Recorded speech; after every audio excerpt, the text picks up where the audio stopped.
ಇವತ್ತು ನಾವು ಸಮಾಜ ವಿಜ್ಞಾನದ 6ನೇ ತರಗತಿ ಪಠ್ಯಕ್ರಮದ ಮೊದಲನೇ ಪಾಠವಾಗಿರತಕ್ಕಂಥ ಇತಿಹಾಸದ ಪರಿಚಯ ಮತ್ತು ಆರಂಭಿಕ ಸಮಾಜದ ಬಗ್ಗೆ ತಿಳಿದುಕೊಳ್ಳೋಣ. ಇತಿಹಾಸದ ಪರಿಕಲ್ಪನೆಯನ್ನು ಮೂಡಿಸುವುದು ಇದರ ಮುಖ್ಯವಾದ ಉದ್ದೇಶ. ಇದರ ಉದ್ದೇಶ ಏನಪ್ಪ ಅಂದರೆ, ಈ ಪಾಠ 6ನೇ ತರಗತಿಗೆ ಯಾಕೆ ಇಟ್ಟರಂದ್ರೆ, ಈ ಒಂದು 4-5 ಉದ್ದೇಶ ಸಲುವಾಗಿ ಈ ಒಂದು ಪಾಠವನ್ನು ಇಡಲಾಗಿದೆ. ಮೊದಲನೇದಾಗಿ ಇತಿಹಾಸದ ಪರಿಕಲ್ಪನೆಯನ್ನು ಮೂಡಿಸುವುದು. ಇತಿಹಾಸದ ಒಂದು ಪರಿಕಲ್ಪನೆ ಏನದ ಎಂಬುದನ್ನು ಮೂಡಿಸುವುದು ಈ ಪಾಠದ ಮುಖ್ಯವಾದ ಉದ್ದೇಶ. ಇತಿಹಾಸದ ಮಹತ್ವವನ್ನು ಅರಿತುಕೊಳ್ಳುವುದು. ಇತಿಹಾಸ ಯಾಕೆ ಇಂಪಾರ್ಟೆಂಟ್ ಅದ, ಅದರ ಮಹತ್ವ ಏನದ ನಮಗೆ, ಅದನ್ನು ಮೂಡಿಸಿಕೊಳ್ಳುವುದಕ್ಕೆ ಈ ಒಂದು ಪಾಠ ಇಡಲಾಗಿದೆ. ಅದಾದ ನಂತರ ಇತಿಹಾಸದ ರಚನೆಯಲ್ಲಿ ಆಧಾರಗಳ ಪಾತ್ರವನ್ನು ತಿಳಿದುಕೊಳ್ಳುವುದು. ಫಸ್ಟ್ ಆಫ್ ಆಲ್ ಆಗಿ ಒಂದು ಇತಿಹಾಸವನ್ನು ಹೇಳಬೇಕಾದ್ರೆ ಅದಕ್ಕೆ ಒಂದು ಮುಖ್ಯವಾದ ಒಂದು ಆಧಾರಗಳನ್ನು ಇರಬೇಕು. ಆ ಆಧಾರಗಳ ಪಾತ್ರ ಹೇಗಿದೆ ಎಂಬುದನ್ನು ಇತಿಹಾಸದ ಪರಿಕಲ್ಪನೆಯಲ್ಲಿ, ಇತಿಹಾಸದ ರಚನೆಯಲ್ಲಿ ಆಧಾರಗಳ ಪಾತ್ರವನ್ನು ತಿಳಿದುಕೊಳ್ಳುವುದು ಇದರ ಪಾಠದ ಮುಖ್ಯ ಉದ್ದೇಶವಾಗಿದೆ. ಮುಂದೆ ಇತಿಹಾಸದ ವರ್ಗೀಕರಣದಲ್ಲಿ ಅಕ್ಷರಗಳ ಪಾತ್ರವನ್ನು ಅರಿತುಕೊಳ್ಳುವುದು, ಶಿಲಾಯುಗದ ಹಂತಗಳನ್ನು ಮತ್ತು ಪ್ರಮುಖ ನೆಲೆಗಳನ್ನು ಗುರುತಿಸಿಕೊಳ್ಳುವುದು. ಇಲ್ಲಿ ಕೆಲವೊಂದು ಶಿಲಾಯುಗ, ಹಳೆ ಶಿಲಾಯುಗ, ಹೊಸ ಶಿಲಾಯುಗ, ಮಧ್ಯಯುಗ ಅಂತ ಶಿಲಾಯುಗಗಳು ಬರುತ್ತವೆ. ಆ ಒಂದು ಶಿಲಾಯುಗದ ಪರಿಕಲ್ಪನೆಯನ್ನು ಅರಿತುಕೊಳ್ಳಲು ಈ ಪಾಠದಲ್ಲಿ ನಾವು ನೋಡ್ತೀವಿ. ಅದೇ ರೀತಿಯಾಗಿ ನಾಗರಿಕತೆಯ ಬೆಳವಣಿಗೆಯಲ್ಲಿ ಲೋಹಗಳ ಪಾತ್ರವನ್ನು ವಿಶ್ಲೇಷಿಸುವುದು. ಹಿಂದೆ ಹಲವು ನಾಗರಿಕತೆಗಳು ಆಗಿ ಹೋಗಿವೆ. ಆ ಒಂದು ನಾಗರಿಕತೆಯ ಬೆಳವಣಿಗೆಯಲ್ಲಿ ಮುಖ್ಯವಾಗಿ ಲೋಹಗಳ ಪಾತ್ರವನ್ನು ವಿಶ್ಲೇಷಿಸುವುದಕ್ಕೆ ಈ ಪಾಠವನ್ನು ಇಲ್ಲಿ ಇಡಲಾಗಿದೆ. ಈಗ ಫಸ್ಟ್ ಆಫ್ ಆಲ್ ಇಲ್ಲಿ ಪಠ್ಯಕ್ರಮದಲ್ಲಿ ಏನು ತಿಳಿಸಲಾಗಿದೆ ಅಂದರೆ, ಇತಿಹಾಸ ಎಂದರೇನು.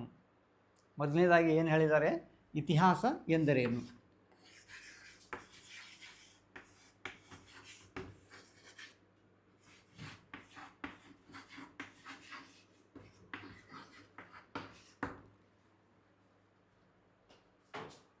ಈ ಹಿಂದೆ ನಡೆದು ಹೋದ ಸಂಗತಿಗಳನ್ನು ಕ್ರಮಬದ್ಧವಾಗಿ ಹೇಳುವುದೇ ಇತಿಹಾಸ. ಇತಿಹಾಸ ಏನಪ್ಪ ಅಂದರೆ, ಈ ಹಿಂದೆ ನಡೆದು ಹೋದ ಸಂಗತಿಗಳನ್ನು ಕ್ರಮಬದ್ಧವಾಗಿ ಹೇಳುವುದೇ ಇತಿಹಾಸ. ಯಾವ ಸಂಗತಿಗಳನ್ನು ನಡೆದು ಹೋಗಿದ್ದಾವೆ ಅದನ್ನು ಕ್ರಮಬದ್ಧವಾಗಿ, ಕ್ರಮಾನುಗತವಾಗಿ, ಸ್ಟೆಪ್ ಬೈ ಸ್ಟೆಪ್ ಹೇಳುವುದೇ ಇತಿಹಾಸ. ಇದು ಮನುಷ್ಯರು ನಡೆದು ಬಂದ ದಾರಿಯನ್ನು ಪರಿಚಯಿಸುತ್ತದೆ. ಇದು ಏನು ತೋರಿಸ್ಕೊಳ್ತದಪ್ಪ ಅಂದರೆ, ಹಿಂದೆ ಅನಾದಿ ಕಾಲದಿಂದಲೂ ಮನುಷ್ಯರು ನಡೆದು ಬಂದ ದಾರಿಯನ್ನು ಇದು ಇತಿಹಾಸ ತೋರಿಸುತ್ತದೆ. ಈ ದಾರಿಯಲ್ಲಿ ಮಾನವರ ಸಫಲತೆ ವಿಫಲತೆಗಳನ್ನು ವಿವರಿಸುತ್ತದೆ. ಈ ಒಂದು ನಡೆದು ಬಂದ ದಾರಿಯಲ್ಲಿ ಮಾನವರು ಮಾಡಿರತಕ್ಕಂಥ ಸಫಲತೆಗಳು ಮತ್ತು ವಿಫಲತೆಗಳು ಈ ಒಂದು ಇತಿಹಾಸವನ್ನು ವಿವರಿಸುತ್ತದೆ. ಇತಿಹಾಸವು ಘಟನೆಯನ್ನು ವಿವರಿಸುವಾಗ ಕಾಲ, ಸ್ಥಳ, ವ್ಯಕ್ತಿಯ ಕುರಿತು ನಿರ್ದಿಷ್ಟತೆ ಮತ್ತು ಖಚಿತತೆಯನ್ನು ಹೊಂದಿರುತ್ತದೆ. ಅಂದರೆ ಆ ಘಟನೆ ಯಾವಾಗ, ಎಲ್ಲಿ ಮತ್ತು ಯಾರಿಂದ ನಡೆಯಿತು ಎಂಬುದರ ಸ್ಪಷ್ಟತೆ ಇಲ್ಲಿ ಇರುತ್ತದೆ. ಮುಖ್ಯವಾಗಿ ಇತಿಹಾಸ ಏನಪ್ಪ ಅಂದರೆ, ಈ ಹಿಂದೆ ನಡೆದು ಬಂದ ಘಟನೆಗಳನ್ನು ಅಥವಾ ಸಂಗತಿಗಳನ್ನು ಕ್ರಮಬದ್ಧವಾಗಿ ಹೇಳುವುದೇ ಒಂದು ಇತಿಹಾಸ. ಮುಂದೆ ಈ ಇತಿಹಾಸದಲ್ಲಿ ಮುಖ್ಯವಾಗಿ ಏನಿರಬೇಕಂದ್ರೆ, ಒಂದು ಕಾಲ ಇರಬೇಕು, ಮತ್ತೊಂದೇನಪ್ಪ ಅಂದರೆ ಸ್ಥಳ ವಿವರಣೆ ಇರಬೇಕು, ಸ್ಥಳದ ಸ್ಪಷ್ಟತೆ ಇರಬೇಕು, ಮತ್ತು ಆದ ನಂತರ ವ್ಯಕ್ತಿಯ ಕುರಿತು ನಿರ್ದಿಷ್ಟತೆ ಇರಬೇಕು. ಯಾವ ವ್ಯಕ್ತಿಯ ಬಗ್ಗೆ ಇತಿಹಾಸವನ್ನು ಹೇಳುತ್ತಿದ್ದಾರೆ, ಯಾವ ವಸ್ತುವಿನ ಬಗ್ಗೆ ಇತಿಹಾಸವನ್ನು ಹೇಳುತ್ತಿದ್ದಾರೆ, ಯಾವ ಸ್ಥಳದ ಬಗ್ಗೆ ಅದರ ಒಂದು ಇತಿಹಾಸವನ್ನು ಹೇಳುತ್ತಿದ್ದಾರೆ, ಅದರ ನಿರ್ದಿಷ್ಟತೆಯನ್ನು ಮತ್ತು ಖಚಿತತೆಯನ್ನು ಹೊಂದಿರಬೇಕು. ಖಚಿತತೆ ಇರಬೇಕು, ಸ್ಪಷ್ಟತೆ ಇರಬೇಕು, ಅದರಲ್ಲಿ ಗೊಂದಲ ಇರಬಾರ್ದು. ಅದಕ್ಕೆ ಇತಿಹಾಸ ಅಂತಾರೆ. ವೀಕ್ಷಕರೇ, ಈ ಇತಿಹಾಸ ಮತ್ತು ಕಥೆಗೆ ಇರುವ ವ್ಯತ್ಯಾಸ ಏನಪ್ಪ ಅಂದರೆ, ಈ ಇತಿಹಾಸ ಏನಪ್ಪ ಅಂದರೆ, ನೀವು ತಿಳ್ಕೊಂಡ್ರಿ, ಆ ಇತಿಹಾಸ ಯಾವುದೇ ಒಂದು ಇತಿಹಾಸದ ಒಂದು ಘಟನೆ ಹೇಳಬೇಕಾದ್ರೆ ಅದರಲ್ಲಿ ಕಾಲವನ್ನು ಮೆನ್ಷನ್ ಆಗಿರಬೇಕು, ಸ್ಥಳ ಮೆನ್ಷನ್ ಆಗಿರಬೇಕು, ಮತ್ತು ಆ ವ್ಯಕ್ತಿಯ ಕುರಿತು ಅಥವಾ ಒಂದು ವಸ್ತುವಿನ ಕುರಿತು ಏನಿರಬೇಕು, ಖಚಿತತೆ ಇರಬೇಕು. ಇದನ್ನು ಇಲ್ಲದೆ ಹೋದರೆ ಇದಕ್ಕೇನಂತಪ್ಪ ಅಂದರೆ ನಾವು ಕತೆ ಹೇಳ್ತೇವೆ, ಕತೆ ಅಂತ ತಿಳ್ಕೊತೀವಿ. ಕತೆಗೂ ಮತ್ತು ಇತಿಹಾಸಕ್ಕೂ ಇದು ಒಂದು ವ್ಯತ್ಯಾಸ. ಫಾರ್ ಎಕ್ಸಾಂಪಲ್ ಆಗಿ ಕತೆ ಹೇಗಿರ್ತದಪ್ಪ ಅಂದರೆ ಅಲ್ಲಿ ಯಾವುದೇ ರೀತಿಯ ಕಾಲವನ್ನು ಮೆನ್ಷನ್ ಆಗಿರೋಂಗಿಲ್ಲ.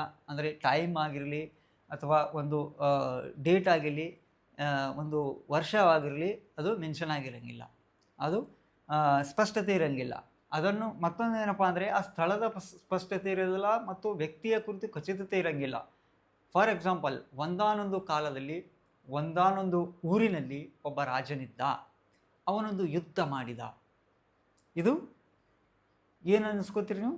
ಇದು ಒಂದು ಕತೆ. ಯಾಕಪ್ಪ ಅಂದರೆ ಇಲ್ಲಿ ಯಾವುದೇ ಸ್ಪಷ್ಟತೆ ಇಲ್ಲ, ಯಾವುದೇ ಒಂದು ಕಾಲದ ಸ್ಪಷ್ಟತೆ ಇಲ್ಲ. ಒಂದಾನೊಂದು ಕಾಲದಲ್ಲಿ, ಯಾವುದೋ ಒಂದು ಕಾಲದಲ್ಲಿ, ಒಂದಾನೊಂದು ಊರಿನಲ್ಲಿ, ಯಾವ ಊರಿನಲ್ಲಿ ಸ್ಪಷ್ಟತೆ ಇಲ್ಲ, ಒಂದಾನೊಂದು ಊರಿನಲ್ಲಿ ಒಬ್ಬ ರಾಜನಿದ್ದ. ಒಬ್ಬ ರಾಜ, ಯಾವ ರಾಜ ಇದ್ದ, ಯಾವ ಸ್ಥಳದಾಗಿದ್ದ, ಯಾವ ಕಾಲದಲ್ಲಿದ್ದ, ಏನೂ ಮೆನ್ಷನ್ ಇರೋಂಗಿಲ್ಲ. ಅದು ಕಥೆಯಾಗಿರುತ್ತದೆ. ಅದೇ ರೀತಿಯಾಗಿ ಇತಿಹಾಸ ಏನಪ್ಪ ಅಂದರೆ, ಎಕ್ಸಾಂಪಲ್ ಆಗಿ ತೆಗೆದುಕೊಂಡರೆ ಸ.ಶ.ಪು. 261ರಲ್ಲಿ ಪಾಟ್ಲಿಪುತ್ರದಲ್ಲಿ ಆಳುತ್ತಿದ್ದ ಅಶೋಕನೆಂಬ ರಾಜನು ಕಳಿಂಗ ರಾಜ್ಯದ ಮೇಲೆ ಯುದ್ಧ ಮಾಡಿದನು. ಈ ಸೆಂಟೆನ್ಸ್ನಲ್ಲಿ ಏನದಪ್ಪ ಅಂದರೆ ಕಾಲ ಕೂಡ ಮೆನ್ಷನ್ ಅದ. ಏನು ಮೆನ್ಷನ್ ಅದ? ಕಾಲ ಮೆನ್ಷನ್ ಅದ. ಎಷ್ಟದ? 261. ಸ.ಶ.ಪು. 261. ಮತ್ತು ಸ್ಥಳ ಕೂಡ ಮೆನ್ಷನ್ ಅದ. ಎಲ್ಲಿದವ ಇದನೋ? ಪಾಟ್ಲಿಪುತ್ರದಲ್ಲಿ ಆಳುತ್ತಿದ್ದ ಅಶೋಕನೆಂಬ ರಾಜ. ಅವನ ವ್ಯಕ್ತಿಯ ಖಚಿತತೆ ಅದ ಅಲ್ಲಿ. ಅಶೋಕನೆಂಬ ರಾಜ ಏನು ಮಾಡಿದಪ್ಪ ಅಂದರೆ ಕಳಿಂಗ ರಾಜ್ಯದ ಮೇಲೆ ಯುದ್ಧ ಮಾಡಿದನು. ಇದು ಇತಿಹಾಸ ಮತ್ತು ಕತೆಗೆ ಇರುವ ವ್ಯತ್ಯಾಸ. ಇತಿಹಾಸ ಸಂಪೂರ್ಣವಾಗಿ ಸ್ಪಷ್ಟತೆಯನ್ನು ಕೊಡುತ್ತದೆ, ಕತೆ ಆ ಸ್ಪಷ್ಟತೆ ಇರಂಗಿಲ್ಲ. ಕತೆ ಕೇವಲ ಕಟ್ಟುಕತೆಯಾಗಿರುತ್ತದೆ. ಅದು ನಿಜವಾಗಿದ್ದರೂ ಕೂಡ ಅಲ್ಲಿ ಯಾವುದೇ ಸ್ಪಷ್ಟತೆ ಇರಂಗಿಲ್ಲ, ಅದಕ್ಕೆ ಪುರಾವೆ ಇರಂಗಿಲ್ಲ. ಇತಿಹಾಸಕ್ಕೆ ಪುರಾವೆಗಳಿರ್ತವೆ, ಆಧಾರಗಳಿರ್ತವೆ, ಸಾಕ್ಷ್ಯಾಧಾರಗಳಿರ್ತವೆ. ಅದಕ್ಕೆ ಇತಿಹಾಸ ಅಂತಾರೆ. ಕತೆಗೆ ಆ ರೀತಿ ಇರಂಗಿಲ್ಲ. ಈಗ ಮುಂದೆ ನಾವು ನೋಡಬೇಕಾದ್ರೆ ಇತಿಹಾಸ ಏಕೆ ಬೇಕು, ನಮಗೆ ಇತಿಹಾಸ ಯಾಕೆ ಮುಖ್ಯ ಎಂಬುದನ್ನು ಈ ಪುಸ್ತಕದಲ್ಲಿ ವಿವರಿಸಲಾಗಿದೆ. ಇಲ್ಲಿ ಒಂದು ಎಕ್ಸಾಂಪಲ್ ಕೊಡಲಾಗಿದೆ. ಒಂದು ಉರಿಯುವ ಬೆಂಕಿಯ ಜ್ವಾಲೆ ಇರುತ್ತದೆ. ಆ ಬೆಂಕಿಯ ಜ್ವಾಲೆಗೆ ಒಂದು ಮಗು ಕೈ ಹಾಕ್ತದೆ. ಅದರಿಂದ ಆ ಮಗುವಿಗೆ ಏನಾಗ್ತದೆ? ಕೈ ಸುಡುತ್ತದೆ. ಕೈ ಸುಡುವುದರಿಂದ ಆ ಮಗು ಏನು ಮಾಡ್ತದೆ? ಅದರಿಂದ ಹಿಂದೆ ಸರಿಯುತ್ತದೆ, ಮತ್ತೊಮ್ಮೆ ಆ ಬೆಂಕಿಯನ್ನು ಮುಟ್ಟಂಗಿಲ್ಲ. ಇದರ ಅರ್ಥ ಏನಪ್ಪ ಅಂದರೆ ಆ ಮಗುವಿಗೆ ಗೊತ್ತಾಯಿತು ಇದು ಬೆಂಕಿ ಅದ, ಇದರಿಂದ ನನಗೆ ನೋವಾಗ್ತದ, ಕೈ ಸುಡ್ತದ. ಅದರಿಂದ ಅದು ಮತ್ತೊಮ್ಮೆ ಆ ಕೆಲಸ ಮಾಡೋಂಗಿಲ್ಲ. ಆ ಕೆಲಸ ಮಾಡಲಾರ್ದಕ್ಕೆ ಕಾರಣ ಏನಪ್ಪ ಅಂದರೆ ಆ ಮಗುವಿನ ನೆನಪು, ಜ್ಞಾಪಕ ಶಕ್ತಿ ಮತ್ತು ಆ ಅನುಭವಿಸಿದ ನೋವಿನ ಜ್ಞಾಪಕ ಶಕ್ತಿ ಆ ಮಗುವಿನ ಮೈಂಡ್ನಲ್ಲಿ ಇರ್ತದೆ. ಅದರ ಸಲುವಾಗಿ ಆ ಮಗು ಮತ್ತೊಮ್ಮೆ ಅದು ಕೆಲಸ ಮಾಡೋಂಗಿಲ್ಲ. ಅದೇ ರೀತಿಯಾಗಿ ಇತಿಹಾಸ ಕೂಡ ಒಂದು ಸಮಾಜಕ್ಕೆ, ಒಂದು ರಾಜ್ಯಕ್ಕೆ, ಒಂದು ದೇಶಕ್ಕೆ ಅಷ್ಟೇ ಅಲ್ಲ, ಇಡೀ ಜಗತ್ತಿಗೆ ಅತಿ ಮುಖ್ಯವಾಗಿದೆ. ಯಾಕಂದರೆ ಇತಿಹಾಸ ಏನಾಗಿರ್ತದ, ಆ ಒಂದು ಸಮಾಜಕ್ಕೆ, ಒಂದು ಸ್ಥಳಕ್ಕೆ ಮತ್ತು ಒಂದು ಯಾವುದೇ ಒಂದು ಊರಿಗೆ, ಒಂದು ಸಮುದಾಯಕ್ಕಾಗಲಿ ಇತಿಹಾಸ ಸ್ಮರಣಶಕ್ತಿಯಾಗಿ ಕೆಲಸ ಮಾಡ್ತದೆ. ಇದೇ ಎಕ್ಸಾಂಪಲ್ ಕೊಟ್ಟಿದ್ದಾರೆ. ಒಂದು ವೇಳೆ ಆ ಮಗುವಿಗೆ ಆ ಸ್ಮರಣಶಕ್ತಿ ಇಲ್ಲದೆ ಹೋದರೆ ಆ ತಪ್ಪನ್ನು ಮತ್ತೊಮ್ಮೆ ಮಾಡ್ತಿತ್ತು. ಆ ತಪ್ಪುಗಳನ್ನು ಮತ್ತೊಮ್ಮೆ ಆ ಮಗು ಮಾಡ್ತಿತ್ತು. ಆ ಸ್ಮರಣಶಕ್ತಿ ಇರೋದ್ರಿಂದ ಆ ಮಗು ಏನು ಮಾಡ್ತು? ಮತ್ತೊಮ್ಮೆ ಆ ಒಂದು ತಪ್ಪನ್ನು ಮಾಡ್ಲಿಕ್ಕೆ ಹೋಗಂಗಿಲ್ಲ. ಅದೇ ರೀತಿಯಾಗಿ ಒಂದು ಸಮಾಜ ಏನು ಮಾಡ್ತದೆ? ಈ ಇತಿಹಾಸ ಇರುವುದರಿಂದ ಇತಿಹಾಸವನ್ನು ತಿಳಿದುಕೊಂಡು ಕೆಲವೊಂದು ತಪ್ಪುಗಳನ್ನು ಏನು ನಾವು ಮಾಡಿದ್ದೇವೆ ಹಿಂದೆ, ಆ ತಪ್ಪುಗಳನ್ನು ಆ ಸಮಾಜ ಮಾಡಂಗಿಲ್ಲ, ಆ ದೇಶ ಮಾಡಂಗಿಲ್ಲ. ಇಲ್ಲಿ ಮುಂದೆ ಅದನ್ನೇ ವಿವರಿಸಲಾಗಿದೆ. ಹಾಗಾದರೆ ಮನುಷ್ಯರ ಪ್ರಗತಿಗೆ ಸ್ಮರಣಶಕ್ತಿ ಇದ್ದಂತೆ ಒಂದು ಸಮಾಜ ಅಥವಾ ಒಂದು ದೇಶದ ಪ್ರಗತಿಗೆ ಸ್ಮರಣಶಕ್ತಿ ಇರಬೇಕಿಲ್ಲವೇ? ಹೌದು, ಇರಬೇಕು. ಹಾಗಾದರೆ ಯಾವುದು ಸಮಾಜಕ್ಕೆ ಅಥವಾ ದೇಶಕ್ಕೆ ಇರಬಹುದಾದ ಸ್ಮರಣಶಕ್ತಿ? ಅದೇ ಇತಿಹಾಸ. ಯಾವ ಸಮಾಜಕ್ಕೆ, ನಮ್ಮ ಸಮಾಜಕ್ಕೆ ಒಂದು ಸ್ಮರಣಶಕ್ತಿ ಇರ್ತದಲ್ಲ, ಅದು ಇತಿಹಾಸ. ಮನುಷ್ಯನಿಗೆ ಸ್ಮರಣಶಕ್ತಿ ಇದ್ದಂತೆ ಒಂದು ಸಮಾಜಕ್ಕೆ, ರಾಜ್ಯಕ್ಕೆ, ದೇಶಕ್ಕೆ ಅಷ್ಟೇ ಅಲ್ಲ, ಈ ಜಗತ್ತಿಗೆ ಇತಿಹಾಸವೇ ಸ್ಮರಣಶಕ್ತಿಯಾಗಿದೆ. ಇತಿಹಾಸವು ನಮ್ಮ ಪೂರ್ವಿಕರು ಕೈಗೊಂಡ ಒಳ್ಳೆಯ ಮತ್ತು ತಪ್ಪು ನಿರ್ಧಾರಗಳಿಂದ ಅನುಭವಿಸಿದ ಸುಖ ದುಃಖಗಳು, ಕಷ್ಟಗಳು ತಿಳಿಸುತ್ತದೆ. ಏನು ಮಾಡ್ತದಪ್ಪ ಇತಿಹಾಸ? ಹೇಗೆ ಮನುಷ್ಯನಿಗೆ ಸ್ಮರಣಶಕ್ತಿ ಹೇಗಿದೆ, ಇತಿಹಾಸ ಕೂಡ ಸಮಾಜಕ್ಕೆ, ಒಂದು ಸಮುದಾಯಕ್ಕೆ, ಒಂದು ದೇಶಕ್ಕೆ, ರಾಜ್ಯಕ್ಕೆ ಸ್ಮರಣಶಕ್ತಿಯಾಗಿ ಕೆಲಸ ಮಾಡ್ತದೆ. ಅದು ಏನು ನಮ್ಮ ಪೂರ್ವಿಕರು ಏನು ತಪ್ಪುಗಳನ್ನು ಮಾಡಿದ್ದಾರೆ, ಆ ತಪ್ಪುಗಳನ್ನು ಮರುಕಳಿಸದೆ, ಆ ತಪ್ಪುಗಳಿಂದ ಆಗುವಂಥ ಆಗುಹೋಗುಗಳನ್ನು ತಿಳಿದುಕೊಂಡು ಒಂದು ಸಮಾಜ, ಒಂದು ಸಮುದಾಯ ಮತ್ತು ಒಂದು ದೇಶ ಹೇಗೆ ಮುಂದುವರಿಯಬೇಕು ಎಂಬುದನ್ನು ಈ ಇತಿಹಾಸ ತಿಳಿಸಿಕೊಡುತ್ತದೆ. ಅದರ ಸಲುವಾಗಿ ಇತಿಹಾಸ ಬಹುಮುಖ್ಯವಾಗಿದೆ. ಪ್ರತಿಯೊಬ್ಬರಿಗೂ ಇತಿಹಾಸ ಮುಖ್ಯವಾಗಿದೆ. ಏಕೆಂದರೆ ನಮ್ಮ ಜೀವನದಲ್ಲಿ ಹಲವಾರು ತೊಂದರೆಗಳು, ತಾಪತ್ರಯಗಳು, ಸಮಸ್ಯೆಗಳು ಬರ್ತವೆ. ಯಾಕಂದರೆ ಮನುಷ್ಯ ಒಬ್ಬ ಸಂಘಜೀವಿ, ಸಮಾಜಜೀವಿ. ಸಮಾಜದಲ್ಲಿ ಹೊಂದಿಕೊಂಡು ಬಾಳುವ ವ್ಯಕ್ತಿ ಮನುಷ್ಯ ಆಗಿದ್ದಾನೆ. ಪ್ರಾಣಿಗಳು ತನ್ನ ಒಂದು ಗುಂಪಿನಲ್ಲೇ ಬಾಳ್ತವೆ, ಆದರೆ ಮನುಷ್ಯ ಹಾಗಲ್ಲ. ಮನುಷ್ಯ ಪ್ರಾಣಿಗಳ ಜೊತೆಗೂ ಕೂಡ ಹೊಂದಾಣಿಕೆ ಮಾಡಿಕೊಳ್ಳಬೇಕು, ಸಮಾಜದ ಜೊತೆಗೆ ಹೊಂದಾಣಿಕೆ ಮಾಡಿಕೊಳ್ಳಬೇಕು, ನೆರೆಹೊರೆಯವರ ಜೊತೆಗೆ ಹೊಂದಾಣಿಕೆ ಮಾಡಿಕೊಳ್ಳಬೇಕು. ಅಷ್ಟೇ ಅಲ್ಲ, ಈ ಪ್ರಕೃತಿಗೂ ಕೂಡ ಹೊಂದಾಣಿಕೆ ಮಾಡಿಕೊಳ್ಳುವಂಥ ಒಂದು ವ್ಯಕ್ತಿ ಮನುಷ್ಯ ಆಗಿರುವುದರಿಂದ ಈ ಒಂದು ಇತಿಹಾಸ ಪ್ರತಿಯೊಬ್ಬ ಮನುಷ್ಯನಿಗೆ ಬಹಳ ಅತಿ ಅವಶ್ಯಕವಾಗಿದೆ. ಇತಿಹಾಸದಲ್ಲಿನ ನಮ್ಮ ಪೂರ್ವಿಕರ ತತ್ವಾದರ್ಶಗಳು, ವಿಚಾರಧಾರೆಗಳು ಮುಂದಿನ ತಲೆಮಾರುಗಳಿಗೆ ಮಾದರಿಯೂ ದಾರಿದೀಪವೂ ಆಗಿರುತ್ತವೆ. ಅವರ ಶೌರ್ಯ, ಪರಾಕ್ರಮ ಮತ್ತು ತ್ಯಾಗ ಬಲಿದಾನಗಳು ನಂತರದ ಪೀಳಿಗೆಗೆ ಸ್ಫೂರ್ತಿಯೂ ಆಗಿರುತ್ತವೆ. ಅಷ್ಟೇ ಅಲ್ಲದೆ ನಮ್ಮ ಸಂಸ್ಕೃತಿ ಪರಂಪರೆಯನ್ನು ಪರಿಚಯಿಸುವ ಮೂಲಕ ಅಭಿಮಾನ ಮತ್ತು ಗೌರವವನ್ನು ಇತಿಹಾಸವು ಮೂಡಿಸುತ್ತದೆ. ಅಷ್ಟೇ. ಈ ಮುಂದೆ ಏನು ವಿವರಣೆ ಕೊಡಲಾಗಿದೆ ಅಂದರೆ, ಇತಿಹಾಸ ನಮಗೆ ಏಕೆ ಮುಖ್ಯ, ಪ್ರತಿಯೊಬ್ಬ ವ್ಯಕ್ತಿಗೂ, ಪ್ರತಿಯೊಂದು ಸಮಾಜಕ್ಕೂ ಏಕೆ ಮುಖ್ಯ. ನಮ್ಮ ಹಿಂದಿನ ಕಾಲದಲ್ಲಿ ಬಹಳಷ್ಟು ಜನರು ನಮ್ಮ ಪೂರ್ವಿಕರು ಮತ್ತು ಅವರ ಒಂದು ಪೂರ್ವಿಕರ ತತ್ವಾದರ್ಶಗಳು, ವಿಚಾರಧಾರೆಗಳು ನಮಗೆ ದಾರಿದೀಪವಾಗಿವೆ. ಫಾರ್ ಎಕ್ಸಾಂಪಲ್ ತಗೊಳ್ಬೋದು, ಬಸವಣ್ಣನವರಾಗಿರ್ಬೋದು, ಜ್ಯೋತಿಬಾ ಫುಲೆ ಆಗಿರ್ಬೋದು, ಮತ್ತು ಮಹಾತ್ಮ ಗಾಂಧಿ ಆಗಿರ್ಬೋದು, ಭಗತ್ ಸಿಂಗ್ ಅವರಾಗಿರ್ಬೋದು. ಇಂಥ ಮಹಾನ್ ದಾರ್ಶನಿಕರು, ಬಹುದೊಡ್ಡ ವಿದ್ವಾನರು, ಪಂಡಿತರು ನಮಗೆ ಏನು ಮಾಡಿದ್ದಾರೆ, ನಮಗೆ ನಮ್ಮ ಜೀವನವನ್ನು ಸಾಗಿಸಿಕೊಳ್ಳಲು ಸಮಾಜದಲ್ಲಿ ಹೇಗೆ ಸಹಬಾಳ್ವೆ ಮಾಡಬೇಕು, ಮತ್ತು ಅಷ್ಟೇ ಅಲ್ಲ, ಸಮಾಜಕ್ಕೆ ಯಾವುದು ಒಳಿತು, ಯಾವುದು ಕೆಡುಕು ಎಂಬುದನ್ನು ಈ ಒಂದು ಸಂಪೂರ್ಣವಾದ ವಿವರವನ್ನು ಅವರು ತಮ್ಮ ಜೀವನದ ಉದ್ದಕ್ಕೂ ಜನರಿಗೆ ದಾರಿದೀಪವಾಗಿ ಕೊಟ್ಟಿದ್ದಾರೆ. ಅದಕ್ಕೆ ಮುಖ್ಯವಾಗಿ ನಾವು ಇತಿಹಾಸವನ್ನು ಅರಿತುಕೊಳ್ಳಬೇಕು, ತಿಳಿದುಕೊಳ್ಳಬೇಕು, ಓದಬೇಕು. ಪ್ರತಿಯೊಬ್ಬರು ಇತಿಹಾಸವನ್ನು ಓದಬೇಕು. ಇದು ಬಹುಮುಖ್ಯವಾದ ಒಂದು ವಿಷಯವಾಗಿದೆ. ಇತಿಹಾಸ ಒಂದು ಮುಖ್ಯವಾದ ವಿಷಯ, ಅಷ್ಟೇ ಇಂಟ್ರೆಸ್ಟಿಂಗ್ ವಿಷಯ. ಯಾಕಂದರೆ ನಾವು ನೋಡ್ತೀವಿ ರೀ, ಇತಿಹಾಸ ಅಂದ್ರೊಳಗೆ ಆ ರಾಜ್ಯ ಇವ್ರಿಗೆ ಹೊಡೆದ, ಈ ರಾಜ್ಯ ಇವ್ರಿಗೆ ಹೊಡೆದ, ಅವರು ಅಲ್ಲಿ ಆಳ್ವಿಕೆ ಮಾಡಿದರು, ಇಲ್ಲಿ ಇವರು ಆಳ್ವಿಕೆ ಮಾಡಿದರು. ಅಷ್ಟು ಅಲ್ಲ, ಅವರು ಆಳ್ವಿಕೆ ಮಾಡಲು ಮತ್ತು ಆ ರಾಜನಿಗೆ ಈ ರಾಜನಿಗೆ ಯುದ್ಧ ಆಗಲು ಕಾರಣವೇನು, ಅದರಿಂದ ಆದ ಪರಿಣಾಮಗಳೇನು, ಅವರು ಎಲ್ಲಿಂದ ಎಲ್ಲಿಯವರೆಗೆ ತಮ್ಮ ಒಂದು ಆಡಳಿತವನ್ನು ತೆಗೆದುಕೊಂಡು ಹೋಗಿದ್ದರು, ಮತ್ತು ಅವರ ನಿಪುಣತೆ, ಅವರ ವಿಚಾರಧಾರೆ, ಅವರು ಆಳಿದಂಥ ಒಂದು ರೀತಿ, ಅವರು ಆಳಿದಂಥ ಒಂದು ಶೌರ್ಯ ನಮಗೆ ಇವತ್ತಿನ ದಿವಸ ಪ್ರತಿಯೊಬ್ಬರಿಗೂ ಒಂದು ದಾರಿದೀಪವಾಗಿದೆ. ಅದರ ಸಲುವಾಗಿ ಇತಿಹಾಸ ಓದಲೇಬೇಕು. ಸಮಸ್ಯೆಗಳು ಎಲ್ಲರಿಗೂ ಬರುತ್ತೆ. ಆ ಸಮಸ್ಯೆಗಳನ್ನು ಮೆಟ್ಟಿ ನಿಲ್ಲುವ ಒಂದು ಸಮಸ್ಯೆಗಳನ್ನು ನಾವು ಹೇಗೆ ಸಾಲ್ವ್ ಮಾಡಬೇಕು, ಹೇಗೆ ಅದನ್ನು ಸಮಸ್ಯೆಗಳಿಂದ ಹೊರಗೆ ಬರಬೇಕು ಎಂಬುದನ್ನು ತಿಳಿಸಿಕೊಳ್ಳುವುದು ಈ ಒಂದು ಇತಿಹಾಸ ಮತ್ತು ಸಮಾಜಶಾಸ್ತ್ರ. ಈ ಇತಿಹಾಸ ಅಷ್ಟೇ ಮುಖ್ಯವಾಗಿದೆ ಪ್ರತಿಯೊಬ್ಬರಿಗೂ. ಎಷ್ಟು ಸ್ಟೂಡೆಂಟ್ಗೆ ಅಷ್ಟೇ ಮುಖ್ಯ ಅಲ್ಲ, ಪ್ರತಿಯೊಬ್ಬರಿಗೂ ಇತಿಹಾಸ ಮುಖ್ಯ. ಯಾಕಂದರೆ ನಮ್ಮ ಹಿಸ್ಟ್ರಿ ನಮಗೆ ಗೊತ್ತಿದ್ದಿಲ್ಲ ಅಂದ್ರೆ ನಾವು ಹಿಸ್ಟ್ರಿ ಕ್ರಿಯೇಟ್ ಮಾಡೋಕ್ಕೆ ಆಗಂಗಿಲ್ಲ. ನಾವು ಹಿಸ್ಟ್ರಿ ಕ್ರಿಯೇಟ್ ಮಾಡಬೇಕಾದ್ರೆ ನಾವು ಮೊದಲು ಹಿಸ್ಟ್ರಿ ಓದಬೇಕು, ಆವಾಗೇ ನಾವು ಹಿಸ್ಟ್ರಿ ಕ್ರಿಯೇಟ್ ಮಾಡ್ತೇವೆ ಎಂಬುದು. ಈ ಒಂದು ಇತಿಹಾಸವನ್ನು ಹೇಗೆ ರಚಿಸಬೇಕು, ಇತಿಹಾಸವನ್ನು ಹಲವಾರು ಜನ ತಮ್ಮ ತಮ್ಮ ರೀತಿಯಲ್ಲಿ ರಚನೆ ಮಾಡಿದ್ದಾರೆ. ಹಾಗೆ ಕ್ರಮಬದ್ಧವಾಗಿ ಮತ್ತು ವೈಜ್ಞಾನಿಕವಾಗಿ ಇತಿಹಾಸವನ್ನು ಹೇಗೆ ರಚಿಸಬೇಕು ಎಂಬುದನ್ನು ಮೊಟ್ಟ ಮೊದಲ ಬಾರಿಗೆ ತಿಳಿಸಿಕೊಟ್ಟವರು ಗ್ರೀಕ್ ದೇಶದ ಯಾರು? ಗ್ರೀಕ್ ದೇಶದ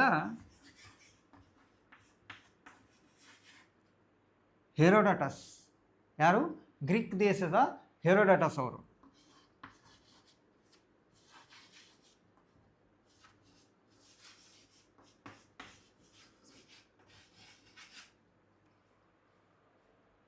ಈತ ಮಹಾನ್ ತತ್ವಜ್ಞಾನಿ, ಇತಿಹಾಸಕಾರ ಆಗಿದ್ದ ಗ್ರೀಕ್ ದೇಶದ ಹೆರೋಡಟಸ್ ಅವರನ್ನು ಏನು ಮಾಡ್ತಾರೆ, ಇತಿಹಾಸದ ಪಿತಾಮಹ ಅಂತ ನಾವು ಕರಿತೀವಿ. ಇಲ್ಲಿ ಸ್ಪಷ್ಟವಾಗಿ ತಿಳಿದುಕೊಳ್ಳಬೇಕು, ಇತಿಹಾಸದ ಪಿತಾಮಹ ಯಾರಪ್ಪ ಅಂದರೆ ಗ್ರೀಕ್ ದೇಶದ ಹೆರೋಡಟಸ್.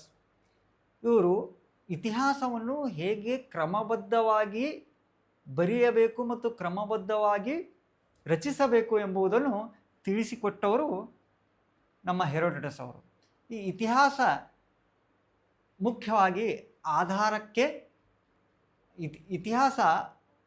ಇತಿಹಾಸವು ಮುಖ್ಯವಾಗಿ ಆಧಾರದ ಮೇಲೆ ಡಿಪೆಂಡ್ ಅದ.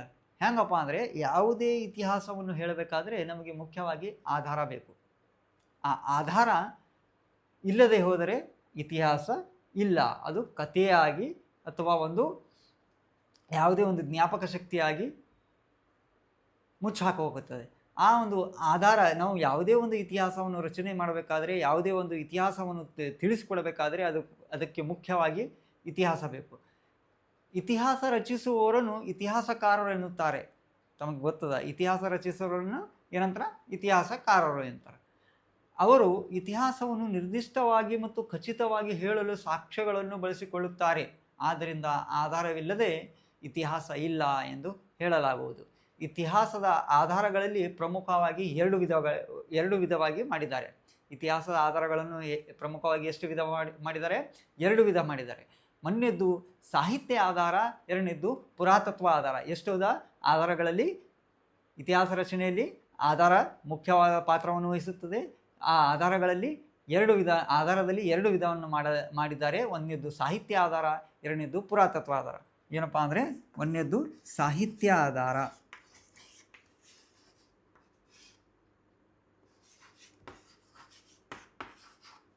ಎರಡನೇದ್ದು ಪುರಾತತ್ವ ಆಧಾರ.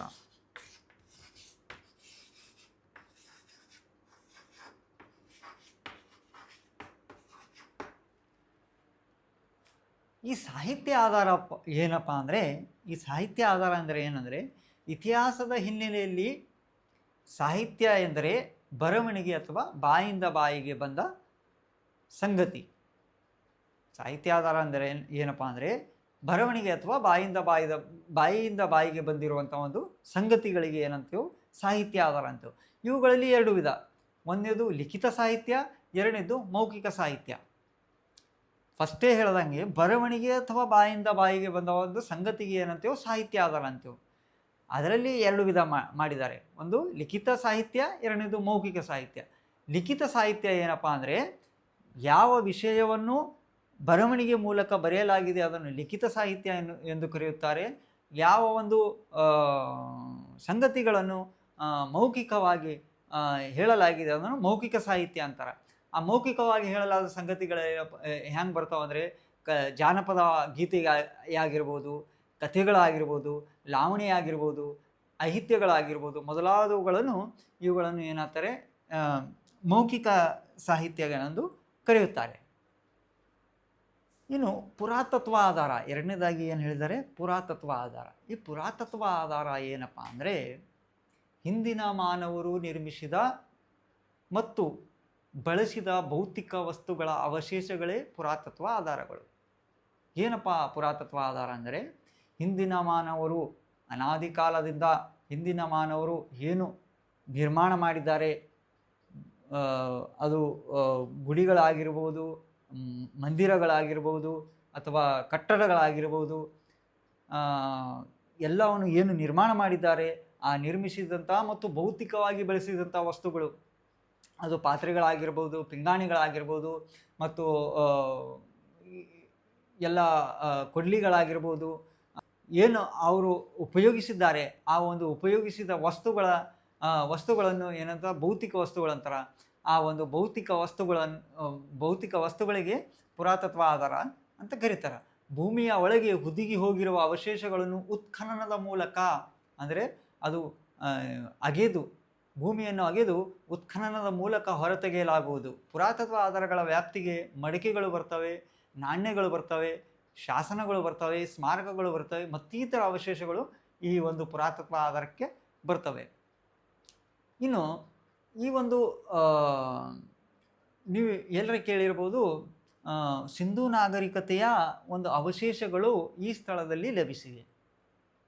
ಉತ್ಖನನ ಮಾಡುವ ಸಂದರ್ಭದಲ್ಲಿ ಸಿಂಧೂ ನಾಗರಿಕತೆಯ ಅವಶೇಷಗಳು, ಸಿಂಧೂ ನಾಗರಿಕತೆ 2000 ವರ್ಷಗಳ ಹಿಂದೆ ಆಗಿರುವಂಥ ನಾಗರಿಕತೆ, ಅದರ ಅವಶೇಷಗಳು, ಅದರ ನಾಣ್ಯಗಳು ಅಥವಾ ಶಾಸನಗಳು ಲಭಿಸಿವೆ ಎಂದು ಹೇಳುತ್ತಾರೆ. ಅದಕ್ಕೆ ಉತ್ಖನನ ಮೂಲಕ ಒಂದು ತೆಗೆಯಲಾಗುತ್ತದೆ. ಇತಿಹಾಸದಲ್ಲಿ ಕಾಲಗಣನೆ ಮುಂದುವರೆದ ಹಾಗೆ ಇತಿಹಾಸದಲ್ಲಿ ಕಾಲಗಣನೆ ಸಾಮಾನ್ಯ ಶಕ ವರ್ಷ ನಾವು ನಾರ್ಮಲ್ ಆಗಿ ಈಗ 2026 ಅಂತ ಬರಿತೀವಿ. ಏನು ಬರಿತೀವಿ ರೀ? 2026. ಯಾವ ಇಯರ್ ನಡೆದದ ಅಂದರೆ 2026ನೇ ವರ್ಷ ನಡೆದದ ಅಂತ ಬರಿತೀವಿ. ಇದು ಹ್ಯಾಂಗೆ ಮೆನ್ಷನ್ ಮಾಡ್ತೀವಿ ನಾವು ಅಂದರೆ, ಯೇಸು ಕ್ರಿಸ್ತನ ಬದುಕಿನ ಕಾಲಾವಧಿಯಲ್ಲಿ ಅದು ಕ್ರಿಸ್ತ ಶಕ 1 ಅಂತ ಪ್ರಾರಂಭ ಮಾಡಿದ್ರು. ಅದೇ ರೀತಿಯಾಗಿ ಈ ಒಂದು ಇಸ್ವಿಯನ್ನೇ ನಾವು ಬಳಸುತ್ತೇವೆ. ಸಾಮಾನ್ಯವಾಗಿ ಪ್ರಪಂಚದ ತುಂಬ ಈ ಒಂದು ಇಸ್ವಿಯನ್ನೇ ಸಾಮಾನ್ಯವಾಗಿ ಬಳಸಲಾಗುತ್ತದೆ ಇತಿಹಾಸವನ್ನು ತಿಳಿಸಲು. ಡಿಫ್ರೆಂಟ್ ದೇಶಗಳಲ್ಲಿ, ಡಿಫ್ರೆಂಟ್ ಸ್ಥಳಗಳಲ್ಲಿ ಮತ್ತು ಬೇರೆ ಬೇರೆ ಧಾರ್ಮಿಕ ಪದ್ಧತಿಗಳಲ್ಲಿ ಕೂಡ ಬೇರೆ ಶಕವರ್ಷಗಳನ್ನು ಬಳಸಲಾಗುತ್ತದೆ. ಇಲ್ಲಿ ಸಾಮಾನ್ಯ ಶಕ, ನಾವು ಇತಿಹಾಸವನ್ನು ಓದುವಾಗ ಸಾಮಾನ್ಯ ಶಕವನ್ನು ಬಳಸುತ್ತೇವೆ ನಾರ್ಮಲ್ ಆಗಿ. ಈಗ ತಾವು ಕೇಳಿರ್ಬೋದು, ಮ್ಯಾರೇಜ್ದಾಗ ಶಾಲಿವಾಹನ ಶಕ ಅಂತ ಬರೀತಾರೆ. ಶಾಲಿವಾಹನ ಶಕ ಅದು. ಅದೇ ರೀತಿಯಾಗಿ ಗುಪ್ತ ಶಕ ಅಂತ ಕೇಳಿರ್ಬೋದು, ವಿಕ್ರಮ ಶಕ ಅಂತ ಕೇಳಿರ್ಬೋದು, ಹಿಜ್ರಾ ಶಕ ಅಂತ ಕೇಳಿರ್ಬೋದು. ಈ ಹಿಜ್ರಾ ಇದು ಶಾಲಿವಾಹನ ಶಕ ಹಿಂದೂ ಧರ್ಮಕ್ಕೆ ಸಂಬಂಧಿಸಿದರೆ, ಹಿಜ್ರಾ ಶಕ ಎನ್ನುವುದು ಇದು ಒಂದು ಇಸ್ಲಾಂ ಧರ್ಮಕ್ಕೆ ಸಂಬಂಧಿಸಿದಂಥ ತನ್ನದೇ ಆದವಂತೂ ಇಸ್ವಿಯಾಗಿದೆ. ಅಷ್ಟೇ ಅಲ್ಲ, ಹೀಗೆ ನಾವು ನಾರ್ಮಲಿಯಾಗಿ ಇತಿಹಾಸವನ್ನು ತಿಳಿದುಕೊಳ್ಳುವಾಗ, ಇತಿಹಾಸವನ್ನು ಓದುವಾಗ ನಾವು ಸಾಮಾನ್ಯ ಶಕ ವರ್ಷವನ್ನು ಬಳಸುತ್ತೇವೆ.